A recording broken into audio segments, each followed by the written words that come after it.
Sir की हुई है। सर ने वीआरएस लिया, उस समय सर आईजी के पद पे थे ना सर झारखंड में आईजी थे। तो हम लोगों के लिए सौभाग्य की बात है, गर्व का विषय है कि सर आए हैं और थोड़ा आपको भी मार्गदर्शन करेंगे। और मेनली सर आए मॉक इंटरव्यूज के लिए। फिर सर को बीच में हम लोग रिक्वेस्ट करेंगे कि जो जनरल बच्चे पढ़ रहे हैं, जो अभी इंटरव्यू नहीं दे रहे हैं, बाद में जाके देंगे, उनको भी सर बीच में आके गाइड करें, कैसे दिशा होनी चाहिए, कैसे आप सिविल सेवा परीक्षा में अंतिम रूप से चयनित हो सकते हैं, क्या क्या ध्यान रखना है, क्या क्या चीजें करनी है। तो ऐसा प्रयास रहेगा। उसमें हम लोग कुछ कंबाइन करके शाम वाले बैच और सुबह सबको मर्ज करके सर को बुलाएंगे बीच में। और आप परिचित हैं सर से, सर रिटायर्ड जज हैं श्री बीबी सिंह, और सर का मार्गदर्शन आप लोगों को मिलता ही रहता है, बीच बीच में आते ही रहते हैं। तो मैं चाहूंगा कि सर 10 मिनट आप बच्चों को बताएं कि तैयारी के दौरान क्या ध्यान रखना है, उसके बाद हम लोग मॉक में बैठेंगे सर। तो 10 मिनट सर केवल इनको एक गाइडेंस और आशीर्वाद दे दीजिए। हाँ, हम लोग चाहेंगे कि संस्थान की तरफ से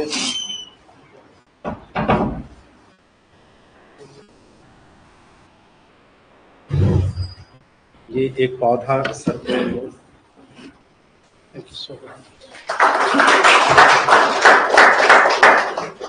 आइए ना।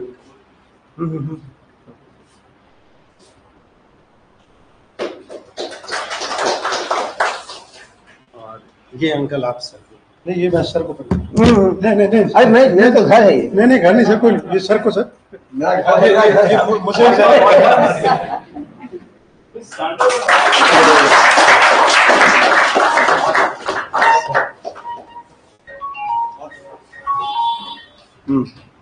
है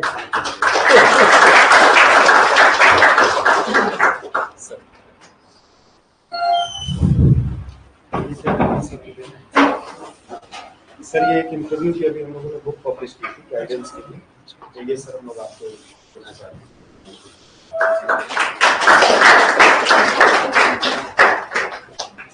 गाइडेंस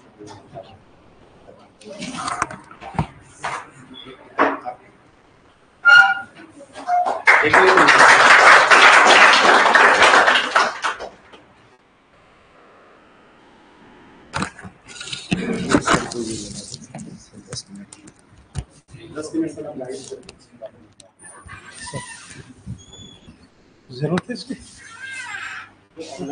अल्लाह उसको सर पॉकेट में रख सकते हैं।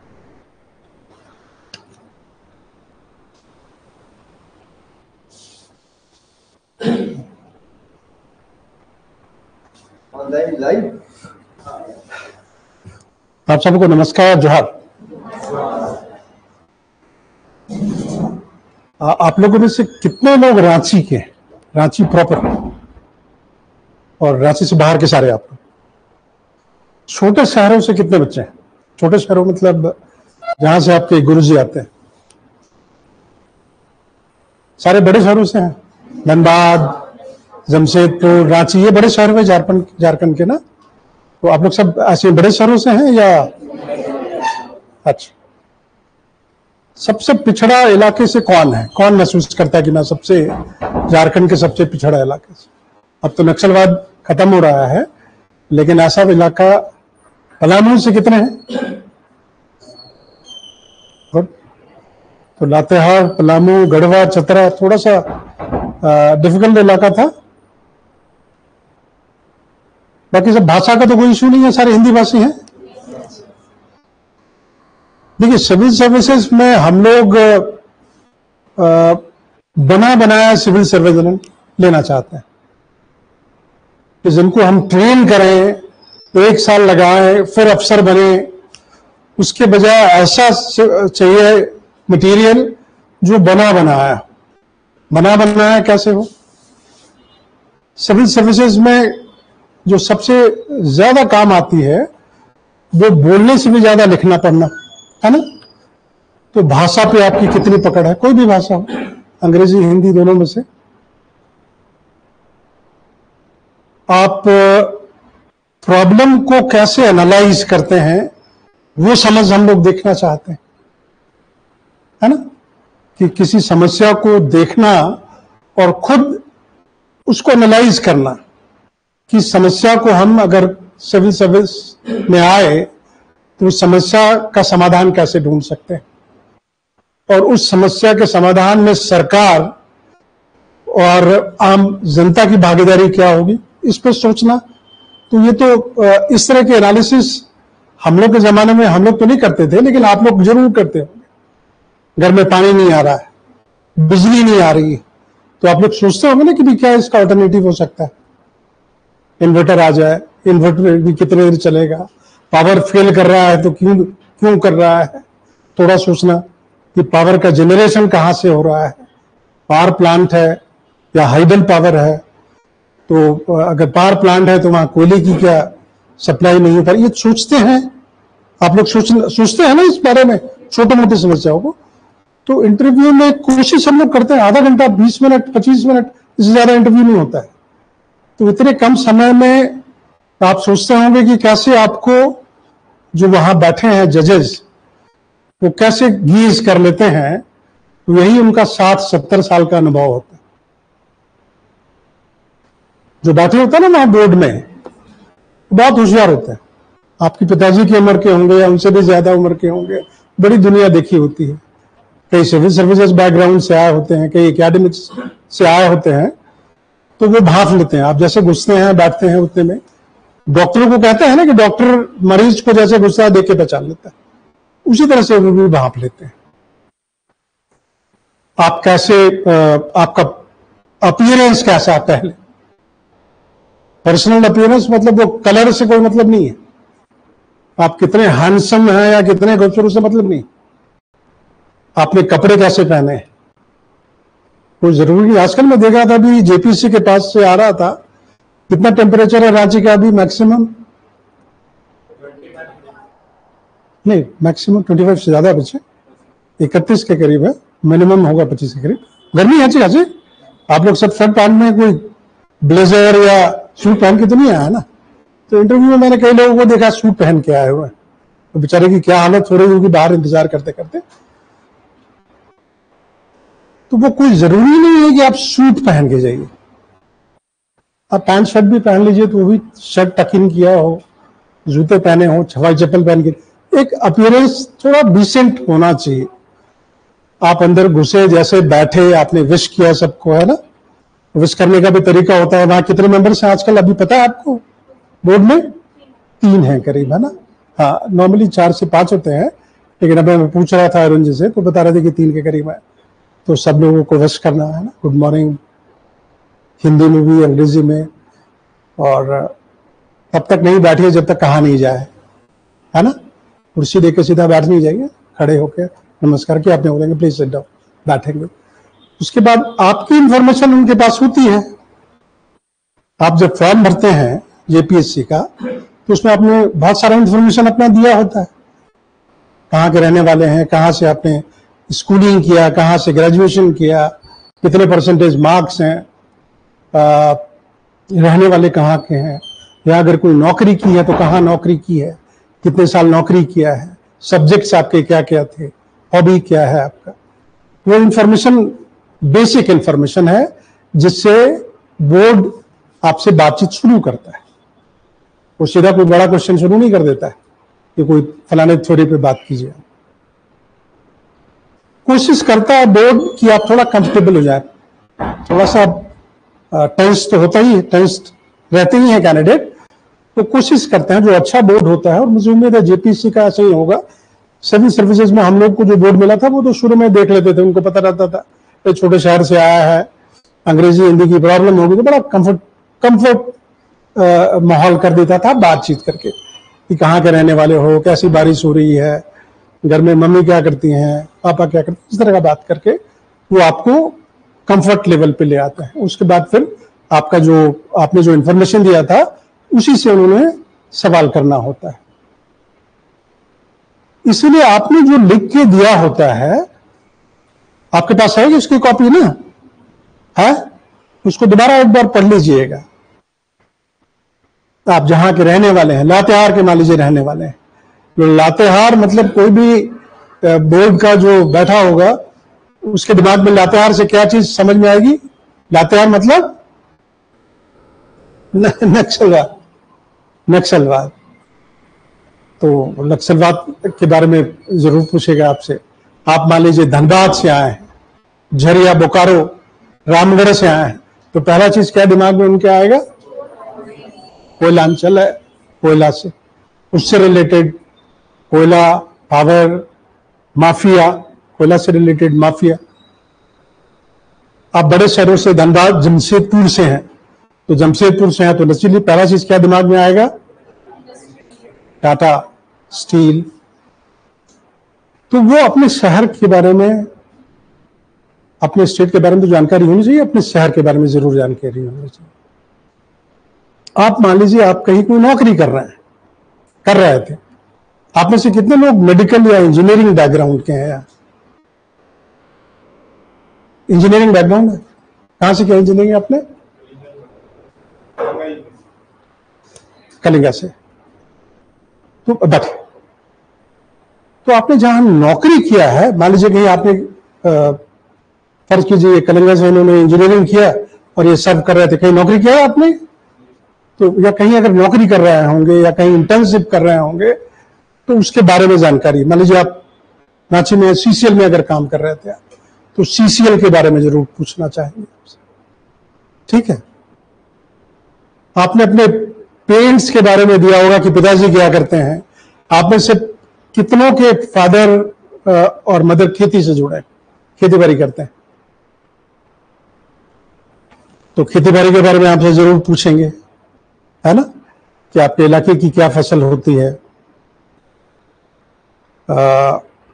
कितना एकरेज है, फार्मिंग, खेती बाड़ी कितने जमीन पे रहती है, कितना फैलो रह जाता है। तो वो खेती बाड़ी में जो भी आप समझिए, एमएसपी से लेकर के अभी तक जो भी है वो तैयारी आप लोग को करनी पड़ेगी। आपका अपना जो विषय है, चाहे आर्ट्स हो, साइंस हो, कॉमर्स हो, उस विषय पे आपको नेचुरली वो तो जान रहे हैं। आपका देखिए वो नॉलेज टेस्ट नहीं करेंगे, क्योंकि नॉलेज का टेस्ट आपका रिटन एग्जामिनेशन में ऑलरेडी हो गया है, तो बोर्ड को पता है कि भाई नॉलेजेबल तो है, लेकिन फिर भी कुछ सवाल जरूर सब्जेक्ट से रिलेटेड वो कर देते हैं जानने के लिए। तो सब्जेक्ट के विषय में तो को बताने की जरूरत नहीं है, आपको पता होना ही चाहिए। एक कॉलम हॉबी का होता है, उसमें से आपने क्या लिखा है अपने हॉबी में? कौन इंटरव्यू में, कौन कौन कितने लोग हैं यहाँ इंटरव्यू में? आपने हॉबी में क्या रखा बच्चे? Diary writing. आपने क्या रखा बच्चे? कुकिंग। और कौन हाथ खड़ा किया था? आपने क्या रखा था? गार्डनिंग। तो अपने हॉबी के बारे में भी वो पूछेंगे जरूर। आपने यूं ही तो नहीं लिख दिया है। आप गार्डनिंग करते हैं तो आपसे पूछेंगे आउटडोर और इंडोर प्लांट्स के बारे में पूछ सकते हैं, नाम कुछ फूलों के बारे में पूछ सकते हैं, अभी के सीजन में कौन सा प्लांटेशन हो सकता है। आपने क्या बताया था बच्चे? कुकिंग। अगर कोई खुदा न खास्ते अगर लेडी मेंबर हो गई फिर तो बढ़िया से आपसे डोसा बनाने का वो पूरा पूछ सकते हैं। तो अपने हॉबी पे आपने यही तो नहीं लिखा है, आपका इंटरेस्ट है तब ना लिखा है, उस पर नॉलेज, उस पर थोड़ा सा तैयारी बढ़िया से करके जाइएगा। दूसरी बात, मैंने आपको बताया कि जो बोर्ड में बैठे होते हैं वो बड़े घाघ लोग होते हैं, 60 प्लस 70 के आसपास के, दुनिया देखी हुई, और आप सोचे कि आप उनको बेवकूफ बना दीजिएगा तो उस गलतफहमी में मत रहिएगा।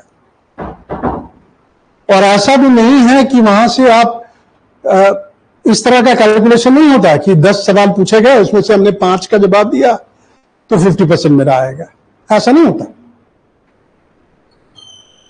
सभी को सभी सवाल का जवाब नहीं आ सकते, लेकिन जिस सवाल का जवाब आप नहीं जानते हैं उसके बारे में कैसे आपने बात रखी, और जिसका आप जवाब जानते हैं कैसे उसको प्रेजेंट किया आपने, ये बहुत मायने रखता है।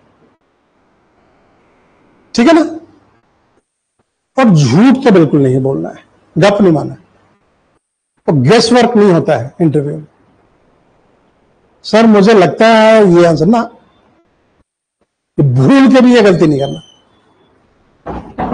आप उस सवाल का अगर आधा जवाब जानते हो या एक हिस्से का जवाब जानते हो तो उनको बता देना कि I am sorry sir, can I answer the first part of the question, second part I am not aware of. आप उसको बता दो आप उनको कि सर पहला पार्ट जानता हूं और दूसरा पार्ट नहीं जानता हूं। बोलेंगे ठीक ठीक, आप बताइए, एकदम एडमिट करिए। लेकिन कोई अचानक कोई सपना आपको आने लगे, कोई बात सोचने लगे, कुछ आएंगे गप मारने लगे, इसलिए हमेशा अच्छा है जब नहीं जानते हैं नहीं बोल देना, क्योंकि इस चीज का बहुत मायने रखते हैं। वो आपने एक ऐसा सिविल सर्विस देख रहे हैं जिनमें ईमानदारी बहुत ऊपर होनी चाहिए। दूसरा, आप स्टेट से हैं, झारखंड, जेपीएससी झारखंड के लिए, झारखंड में नौकरी आपको करनी है, कल को आपकी पोस्टिंग पता नहीं कहां पाकुड़ हो जाएगा, तो आपका अगर वो अगर किसी तरह से बोर्ड अगर जानना चाहे कि लोकल लैंग्वेज अगर आप जानते हैं तो वो आपका बड़ा एडेड एडवांटेज। अभी सरकार किसकी है भाई झारखंड में? जेएमएम की। तो जो चेयरमैन और मेंबर बनते होंगे वो किस पार्टी से जुड़े होंगे, किस पार्टी के नजदीक होंगे? जेएमएम से। जेएमएम की राजनीति क्या है? जल जंगल जमीन की राजनीति, यही है ना। मिट्टी की खुशबू वो देख रहे हैं, तो वो थोड़ा सा जरूर ये कमजोरी तो होगी, कोई भी होगा वो जरूर ये कमजोरी रखेगा। तो यहां स्टेट की जो प्रॉब्लम्स है उनको कितनी अच्छी से समझ रहे हैं, लोकल भाषा अगर आप जान रहे हैं वो आप किसी तरीके से बता दीजिए। कोई मौका मिले तो बता दीजिए सर मुझे हिंदी इंग्लिश के अलावा सर मैं खोरठा भी जानता हूं, मैं सर कुरमाली भी जानता। ये तरीके से आपसे पूछा जाए है कि कौन कौन सी भाषा जानते हो, तो ये बात जरूर डाल देना अगर जानते हो तो, ठीक है ना। राजनीति भी आनी चाहिए भाई, बोर्ड में आप जा रहे हो तो कैसे इनके नजदीक पहुंचोगे। दूसरा, जो मेजर इश्यूज है स्टेट के, मुझे 3 मेजर इश्यूज बताइए आज के हिसाब से झारखंड की 3 बड़ी समस्याएं।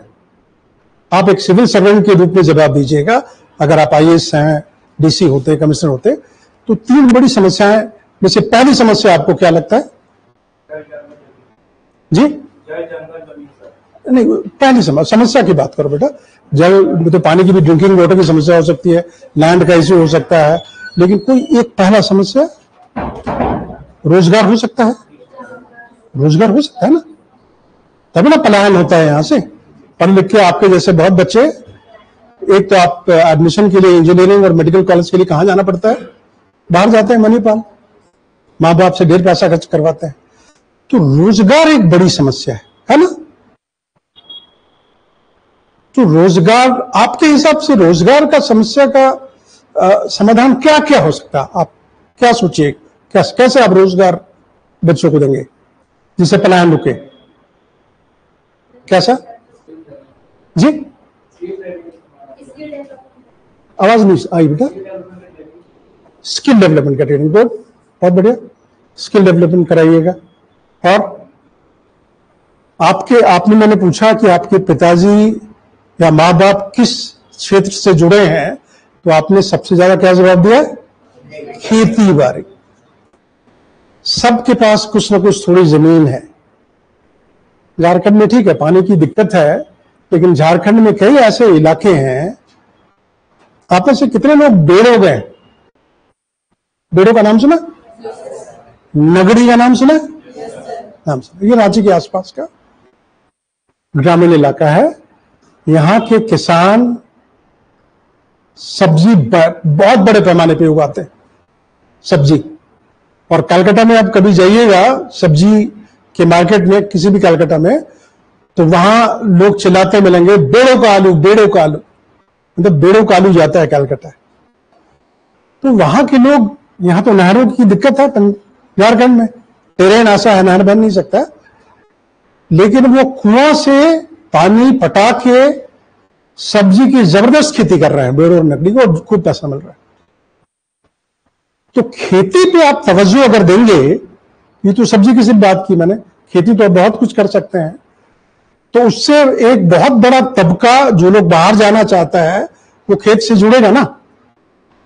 यहाँ के बहुत सारे मजदूर लोग पंजाब और कहां कहां भट्टा में काम करने, बिहार और आरा छपरा कहां चले जाते हैं, वो तो रुकेंगे खेती बाड़ी में। थोड़ा सा इरिगेशन का फैसिलिटी बढ़ा दीजिएगा, उनके जो फसल है उसके बीज अगर सस्ते दरों पर और अच्छे हाइब्रिड सीड्स अगर उनको मुहैया करा सकें, उनके सब्जी का या फसल का मार्केटिंग की अगर आप व्यवस्था अच्छा कर दें कोऑपरेटिव्स के मार्फत या सरकार उनको ले ले। मैं पंजाब कैडर का अफसर रहा हूं, मैंने देखा है वहां जो सॉस बनाने वाली बड़ी कंपनियां होती है ना, वो सीधा किसान से बात कर लेती है, वो टमाटर वहीं से पिकअप कर लेती है सॉस बनाने के लिए। तो ऐसा यहां भी कर सकते हैं। फिर सब्जी वगैरह में है क्या कि वो ज्यादा दिन तक आप रख नहीं सकते, 2 दिन तीसरे दिन नहीं बिकी तो टमाटर को क्या करते हैं लोग, फेंकना पड़ता है। तो आपके पास स्टोर करने के लिए क्या होना चाहिए, कोल्ड स्टोरेज। तो ये दिमाग में सोचिए आप कि रोजगार का बहुत बड़ा, मुझे कोई बताएगा भी 10 मिनट कब हो गया, आप बताना भाई। हाँ, रोजगार के लिए क्या क्या कर सकते हैं। दूसरी बड़ी समस्या क्या है यहाँ की जी, नशा। बहुत बढ़िया, वंडरफुल, बहुत बढ़िया।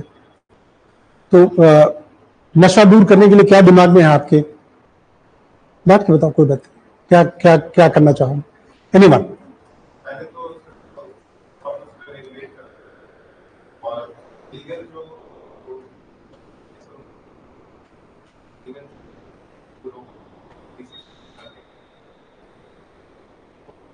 तो अभी तक रुका क्या है, ये सब जो एफर्ट्स है, ये तो एफर्ट सारी सरकारें करते आ रही हैं जब से झारखंड बना या बिहार है तब से।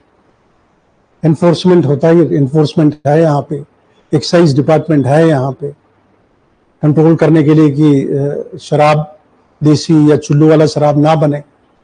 ये सब तो एफर्ट्स हो रहा, लेकिन रुका है क्या। जागरूकता कैसे फैलाएगा, कौन फैलाएगा जागरूकता।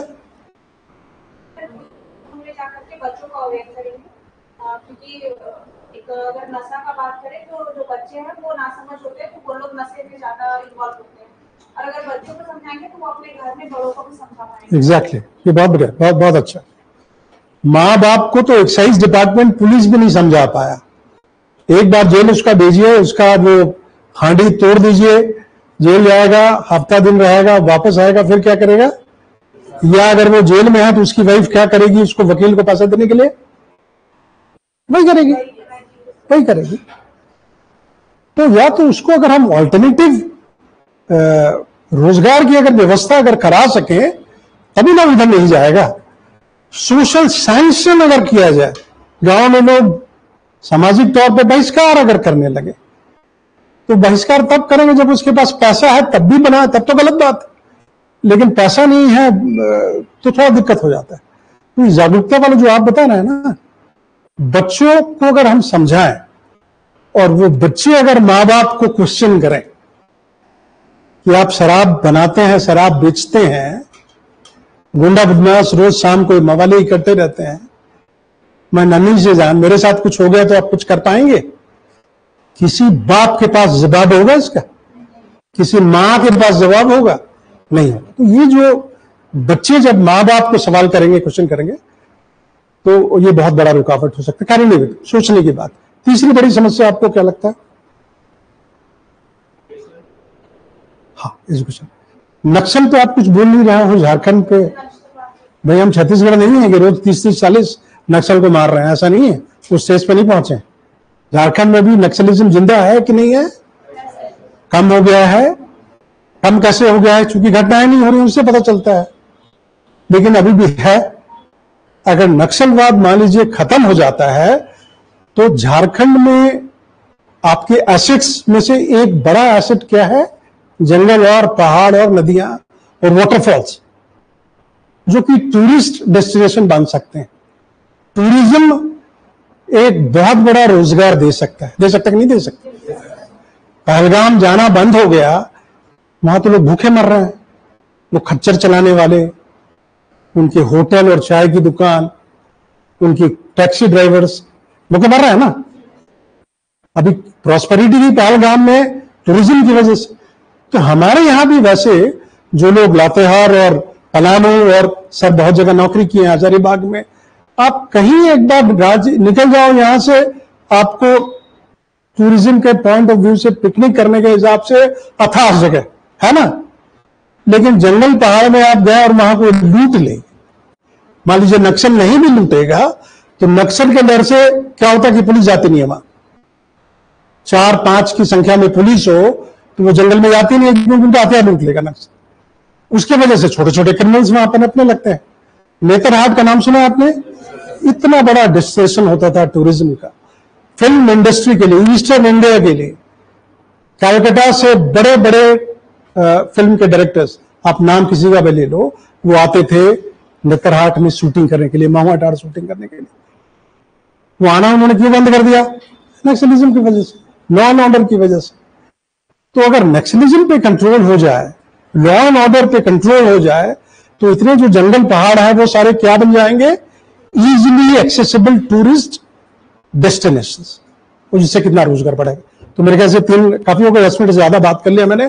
Thank you very much. दोबारा हम लोग बात करते रहेंगे। जल्दी से कोई अगर सवाल आपके दिमाग में अगर है तो अनदर 2 मिनट में बताइए, कोई अगर सवाल आपके दिमाग में। जो अभी रेगुलर इंटरव्यू में पूछा जा रहा है, उसका सही सटीक जवाब करेगा। झारखंड इतना मिनरल रिच ऑलरेडी रिसोर्सफुल है, फिर भी इतना बैकवर्ड, ये सवाल ये मतलब इसके ना कई आंसर हैं, बहुत सारे आंसर हैं। आपके जितने मिनरल्स हैं उसको क्या आप एक्सप्लॉयट ठीक से कर पा रहे हो? अगेन वो उस जंगल पहाड़ के इलाकों में है जहां पे दबदबा किनका है? नक्सलियों का। हर दूसरे तीसरे दिन वहां जेसीबी, पोकलेन और उनके मशीनों को जला देते हैं।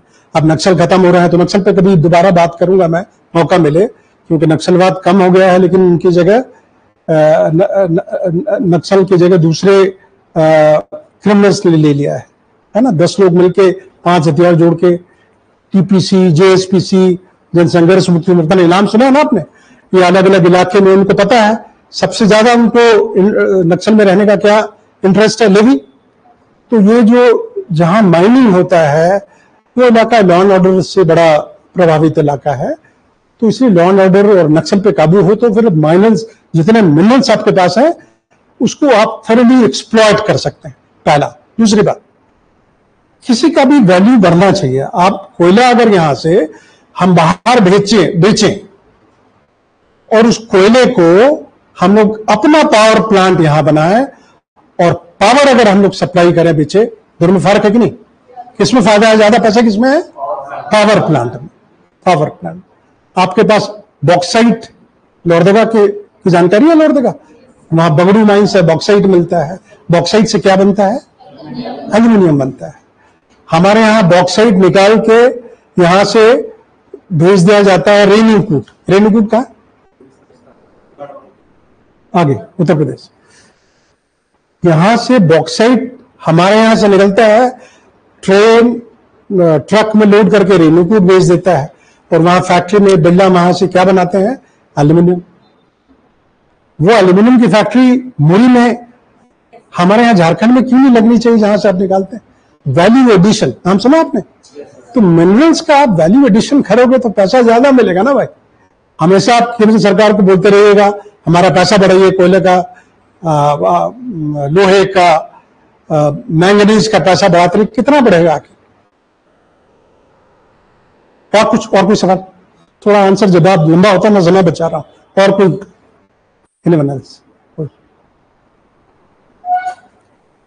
Thank you very much. Thank you so very much.